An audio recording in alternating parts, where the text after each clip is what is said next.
Olá, crianças! Como vocês puderam perceber, hoje nós vamos estudar sobre o hino nacional brasileiro. O hino nacional brasileiro foi executado pela primeira vez na data de 13 de abril de 1831, logo após Dom Pedro I ter abdicado do trono e ido embora. Então é por isso que nós comemoramos nessa data, porque foi a data da primeira execução do hino nacional brasileiro. O hino nacional, ele enaltece as características históricas, físicas, as tradições, as lutas do nosso povo. O hino ele representa o amor e o patriotismo brasileiro. Foi escrito por Joaquim Osório Duque Estrada e também por Francisco Manuel da Silva. Tá? Vamos começar então com a interpretação do hino nacional brasileiro. Número 1. O que o hino nacional representa para o nosso país? Eu acabei de falar, se vocês prestarem atenção, né? Eu falei sobre a questão do amor pela pátria, né? Do patriotismo brasileiro. Então, o que o hino representa para o nosso país? 2. Quando o hino foi composto? O hino foi composto no ano de 1831, tá? A primeira execução foi no dia 13 de abril, mas ele havia sido composto antes, tá? Então, vocês podem colocar só o ano da data em que ele foi composto. 3. O hino nacional ele apresenta muitas palavras de difícil entendimento, né? Tem mesmo. Por isso, procure no dicionário o significado das palavras a seguir. Então, o hino nacional ele é muito rico de palavras, né? De metáforas. É um hino muito bonito, com palavras rebuscadas. Então, aqui a gente tem uma lista um pouco extensa, né? Das palavras que tem, que a gente vai procurar o significado delas. Então, a gente vai fazer da mesma forma que fizemos em todas as atividades que tem para procurar no dicionário. Vou enviar o dicionário online para vocês fazerem. Façam com calma, tá? Não precisa fazer com pressa, caprichem na letrinha bem redondinha para ficar bem visível para a professora entender, tá bom? Atividade número 4. Cite algumas qualidades do Brasil apresentadas no hino. Então, o hino ele fala sobre um povo heróico, ele fala sobre liberdade, ele fala sobre as nossas riquezas, sobre a nossa flora, né, que é riquíssima, é belíssima, sobre os nossos bosques, tá? Então, são essas qualidades que vocês vão escrever na número 4. 5. Por que o rio Ipiranga foi citado no hino nacional? Faça uma pesquisa. Vou explicar brevemente, mas vocês farão uma pesquisa e vão escrever com mais conteúdo aqui na número 5, tá? Então, o rio Ipiranga, ele é citado no hino nacional porque, simbolicamente, foi às margens do rio Ipiranga que Dom Pedro I declarou a independência do nosso país, tá? Número 6. Analise o verso a seguir. Iluminado ao sol do novo mundo. Por que o autor usou a expressão novo mundo na letra do hino? Explique. Então, o novo mundo aí é a representação de um futuro promissor.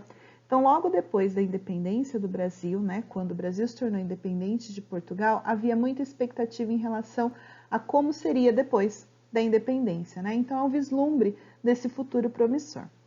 7. O verso "E o sol da liberdade em raios fúlgidos" expressa a ideia de que o país foi liberto. Porém, como essa liberdade foi conquistada? Explique com elementos extraídos do texto. Então, essa liberdade, ela foi conquistada com muita luta. Então, tem um trecho do nosso hino que fala assim: conseguimos conquistar com braço forte. Então, esse é o comecinho do trechinho que vocês vão anotar na 7, tá? Atividade número 8. Verás que um filho teu não foge à luta, nem teme quem te adora a própria morte. Nesses versos do hino, há uma referência que o brasileiro dá à vida por seu país. Na sua opinião, essa é uma afirmação verdadeira ou falsa? Vocês podem pedir auxílio para os pais de vocês, os avós, os tios, quem estiver ajudando vocês no momento da atividade, tá? Então, se vocês concordarem, disserem assim que sim, o brasileiro, ele dá a vida por seu país, vocês vão escrever por que vocês acham isso. Ou se ao contrário, disser que não, eu acho que não, que o brasileiro não dá a vida por seu país, vocês também vão explicar, tá? Número 9. Analise os versos a seguir. Se o penhor dessa igualdade conseguimos conquistar com braço forte. Neles, há uma afirmação que os brasileiros conseguiram fazer do Brasil um país livre e independente. Você acha que o Brasil é independente? Que o Brasil ele não depende de outros países para sobreviver, né, teoricamente? Eu vou dar uma ajuda para vocês nessa questão. O Brasil, ele economicamente, ele não é independente. Ele é dependente, ele tem uma dívida externa muito grande com outros países e ele também conta com a importação de muitos produtos, principalmente de produtos tecnológicos, né? Então, o Brasil ele depende de outros países.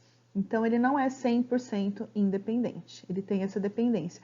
Quando eu falo sobre a importação de produtos tecnológicos, eu vou perguntar para vocês algo que eu tenho 100% de certeza da resposta. Por exemplo, todos vocês possuem celulares e eu tenho certeza, quase 100% de certeza, que os celulares que vocês possuem são todos de marcas estrangeiras. Não tem nenhum celular de marca nacional. Se um de vocês possui um celular de marca nacional, não produzido no Brasil, porque de repente tem alguma empresa tecnológica que é de outro país, que montou aqui uma multinacional e fabrica. Não, eu quero saber de marca nacional. Multilaser, por exemplo, é um celular de marca nacional, positivo também, tá? Se vocês tiverem, vocês me falem no grupo. Número 10. Você concorda que o Brasil é uma pátria amada por todos? Sim ou não? Por quê? 11. Você ama seu país? O que o seu país tem de melhor? Assim como no hino, cite algumas qualidades do Brasil e dos brasileiros, na sua opinião. Encerramos a nossa atividade de hoje por aqui. Não esqueçam que essa atividade é para colar no caderno e colocar as respostas no caderno, tá bom? Não precisa devolver a folhinha. Se cuidem e até a próxima aula.